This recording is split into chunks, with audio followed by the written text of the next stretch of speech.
আজ থেকে ইউরোমিশন শুরু হচ্ছে হট ফেভারিট ইংল্যান্ডের। নিজেদের প্রথম ম্যাচে ইংলিশরা মাঠে নামবে সার্বিয়ার বিপক্ষে। জার্মানিতে ম্যাচটা শুরু হবে বাংলাদেশ সময় রাত 1টায়।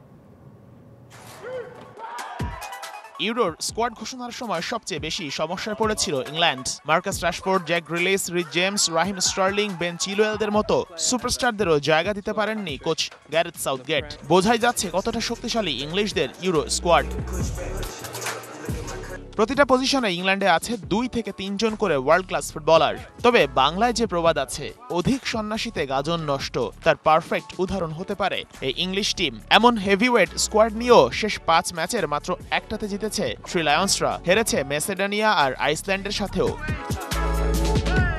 যাই হোক, সবকিছুর পরও ফেভারিট হিসেবেই নামবে ইংল্যান্ড। জার্মানিতে ম্যাচটা হবে সার্বিয়ার বিপক্ষে। দু দলেরই যেটা ইউরোর প্রথম ম্যাচ, তবে টুর্নামেন্টটা ভালোভাবে কাটানোর লক্ষ্যে প্রথম ম্যাচে জয় পাওয়া ইংল্যান্ডের জন্য খুব বেশি দরকারি।